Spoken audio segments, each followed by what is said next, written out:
What up, what up, what up? Welcome back to Lockdown Universe, home of the bizarre, peculiar, and unheard of stories of UFO, legend, and paranormal lore. Welcome back, welcome back. Happy to be back. Hopefully, you guys are doing awesome and taking care of yourselves. So, today we're talking about a really interesting new whistleblower. His name's Sebastian Martin. He is a remote viewer that worked for the government and for the CIA, which I guess is the government, sort of. And he actually remote viewed a Stargate that had a reptilian and two humans in black military garb in front of it. And we're going to talk about what he saw, how he interacted with the reptilian, and a lot more. So, who is Sebastian Martin? Well, he actually is a CEO of his own company and has been so, but he's also been a remote viewer contractor for the government. How did he get into that role? Well, he actually started remote viewing when he was really young. He started remote viewing many disasters that were about to happen: earthquakes, tsunamis, major earth disasters that were about to happen, and he would report those occasionally to different folks, to the government and so on and so forth. But he would also report them to certain people that he had specific visions for. So this was really interesting because he's from France originally and then moved to Canada. So when he was in France, he actually had a specific remote viewing for a political, well, I don't know if you want to call her a politician, but she was in politics, and he gave her a remote viewing. He said you're actually in danger. It was going to be some sort of threat against her, and he basically provided enough information to prevent this this attack against her. And because of that, they said, "Wow, well, this guy's pretty valuable. Let's let some higher ups know about it." And thus, he became well known in the intelligence community as a person that was able to provide some great information. Now, what's really interesting is they tasked him with checking out a Stargate. And it wasn't just any Stargate. It was a Stargate in Iraq back in the day. And what's interesting is he talks about not being able to, talk about certain things, but he talks about the fact that it was in Iraq. And I thought it was very interesting that it was in Iraq because didn't we go to war with Iraq? Oh yeah, that's right. We were there to liberate the people from Saddam and liberate Kuwait from Saddam, right? That's what we were going to go there and do. But I think that it's even more fascinating that Sebastian states that we took the Stargate from Iraq. We took that Stargate. Well, how did we take it? We would have to invade Iraq first in order to have the roadway manipulation, the airway manipulation, to go in and dig it out, to have trucks and digging equipment available there to go take this thing out. And that's exactly what they did. They came up with the bogus excuse of we're going over there to liberate Kuwait, and took out Saddam and took out Kuwait and took out the Stargate. Now, what's also interesting about this is that he remote viewed the Stargate first, and when you do remote viewing, they have it as a double blind experiment, meaning you don't know what you're viewing.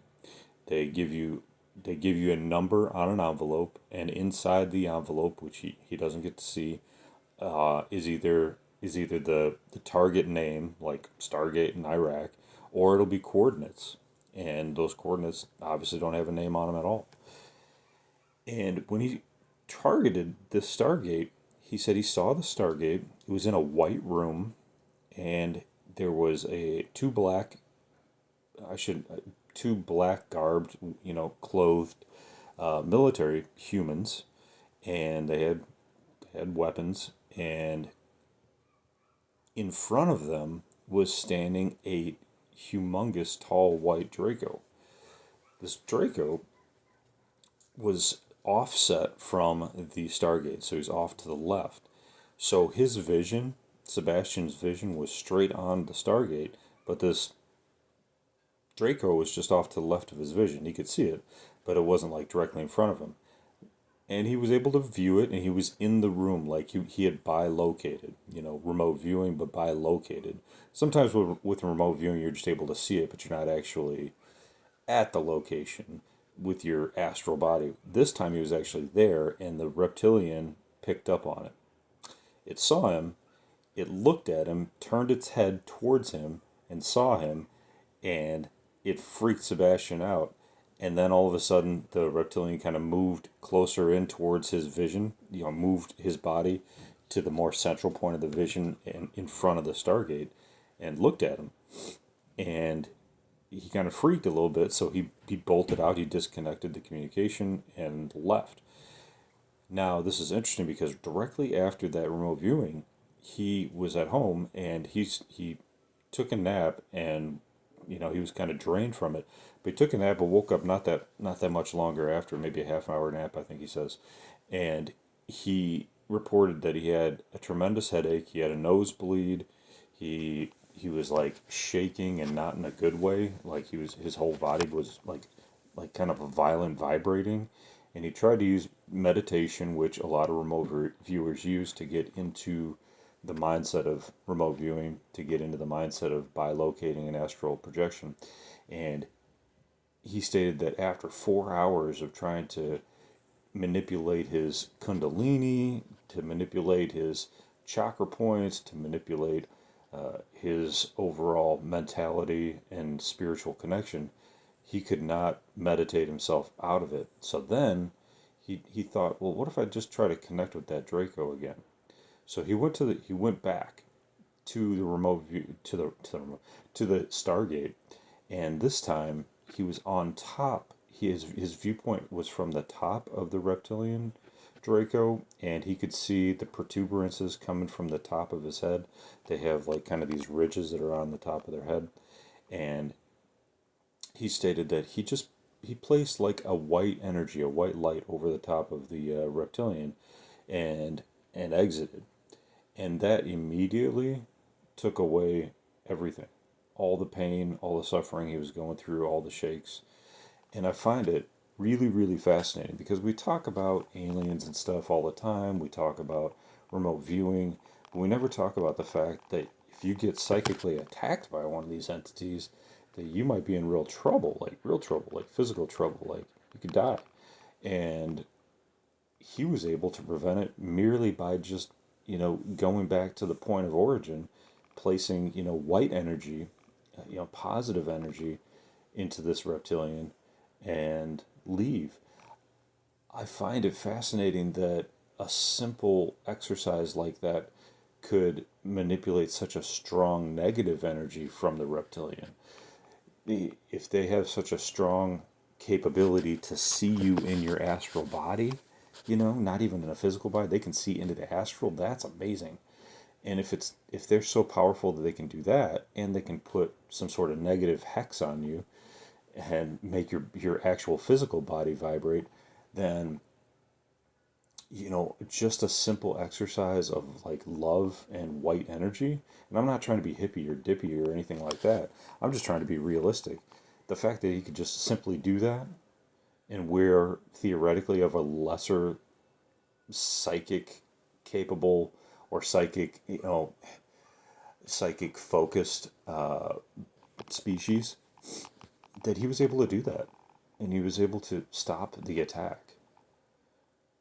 I find that really fascinating. And I don't know if it was just reassuring the reptilian that, hey, he wasn't there trying to like hurt anybody or, do anything negative. But a lot of times what we hear is that these reptilians are they dominate by fear. They dominate by fear, and they dominate by, their presence, and they dominate by being dominant. And I was really amazed that would happen. Now, what's also interesting is there is a Stargate in Bulgaria as well. And I want to talk about this on the next podcast because there's two confirming whistleblowers, basically. There were Russian whistleblowers that went to Bulgaria this happened in the 1989, 1990. And Sebastian also verified that there is a Stargate there too. There's more than just a Stargate in Bulgaria. There's also a, well, they called it a portal. I don't know if it's separate from the Stargate, but this portal affected Russian and Bulgarian researchers as they were psychically told to come and inspect this area. There was a force that was engaging with psychics in Bulgaria. You might have heard of Baba Vanga. She was a Russian blind psychic that was able to communicate with, the ethereal, the astral world, and and was able to remote view, was able to predict many disasters and very pivotal events in human history. And she even stated that they shouldn't go down there. There's some mysteries that even man shouldn't know, but it was, I don't want to get too deep into it. The point is that there was another Stargate there, and we'll talk about it in the next podcast. So what did Sebastian come away with this, reptilian force there? It was only one. It was only one reptilian that was there, which is really interesting to me. You would think, oh, there would be like, a bunch of reptilians there, but no, that wasn't the case at all. There was one, and then humans. And what I think is really interesting is that we have humans in black camo that are not affiliated with any government agency. They're just black camo. That's it. And they were on both sides of the Stargate. Who's really in charge? Who's really in charge here? Is it the reptilians? Is it humans? Why do reptilians even need us at all? It doesn't make any sense to me. One of the things Sebastian talked about was that there's a mineral that's in the core of the Earth that the reptilians need to make the Stargate. That it's not something that that you can just get on the surface. And Sebastian stated he was able to see it with his own eyes, and he was able to see other technology that was going to be developed into the future as well. But he could feel the energy of the Stargate. It was like a very powerful piece of technology, I guess you could say. He stated that the Stargate itself was created by a totally different species, actually, the Anunnaki, that used it to teleport themselves, to teleport tech, but that it wasn't a huge Stargate like you'd see in, like, I don't know, in like, well, I don't know, maybe Stargate SG-1 has a pretty close Stargate. He says it's 9 by 9, like a 9-foot diameter. So I'm thinking, the Stargates in SG-1 are a bit bigger than that. But I think that it's really interesting that, a lot of them are found on the other side of the world. We don't hear about them being found here. I don't know if that's because they're keeping them secret, or what. But I would think that they would be able to, or that if the aliens would have placed them in strategic areas all around the world. I don't know if there's maybe not enough ore in America that they needed, but there's definitely a lot of ore that they use over in Iraq and in Egypt, and in Europe as well. Egypt obviously is just it's a desert, and there's, obviously what we think of as the pyramids there, but apparently there was a bunch of ore and a bunch of important minerals that they needed, and a reason that they were transporting there. I mean, why would you want to transport out in the desert where there's no vegetation, no trees, not a lot of protection at all? There must have been something special there. And keep in mind that the world changes, right? The world changes over time. And they said that this Stargate was made 275,000 years ago, according to Sebastian. And you got to think, how different was Iraq back then? Was it a flourishing area 275,000 years ago? I mean, the best we can do as far as our history, human history goes, is to look at the pyramids of ancient Egypt that were, 4,000 years ago BC, it's about 6,000 years ago. And and there's writing in there, right? But according to a lot of people, that writing is actually alien. It's hieroglyphs and things like that that are clearly, human, but there's also, different languages in there that don't really make sense, right? It's going back into like 30,000 years ago where it's just a lot of lines. It looks like it could be Japanese, according to another alien encounter that I just talked about on the last podcast. He stated it looked like a mixture of like Japanese and some alien language, kind of like the Matrix almost, Matrix language. So that's the closest we have to our human history is like 6,000 years ago. If these things were built 275,000 years ago, we don't know what Iraq would have looked like back then. Maybe it was flourishing, and maybe the fact that it has nothing but desert left is a clue. Maybe there was some sort of detonation that happened out there. Maybe there was some war that happened out there that basically stopped the ability for vegetation, so it just turned into desert. And we have on the other side of the world, we have America now. We have Mexico and Canada, and Europe has plenty of plantable life, plantable land. But you got to wonder, maybe 275,000 years ago, there's just, if it was filled with life in Iraq. I don't know. Just thinking out loud. So anyway, I wanted to bring that story to you guys. There's a lot more from Sebastian Martin that we'll talk about. We'll talk about the event that happened in Bulgaria with the Russian remote viewers, the Russian psychics, and the Russian military, what they dug up and found in the next podcast. Many of them died, so we're going to get into that as well. So anyway, take care of yourselves. Again, I'm doing a lot of stuff on TikTok too, trying to bring stories there and trying to bring folks to the podcast.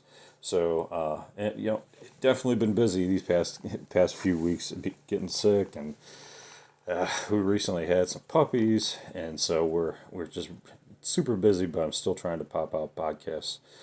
So I will bring them to you as we come along. All right, guys, take care of yourselves physically, spiritually, emotionally. Follow through on your hobbies and your goals and your dreams. And as always, continue to question the universe around you. Until next time, guys, take care. Lockdown Universe out. Peace.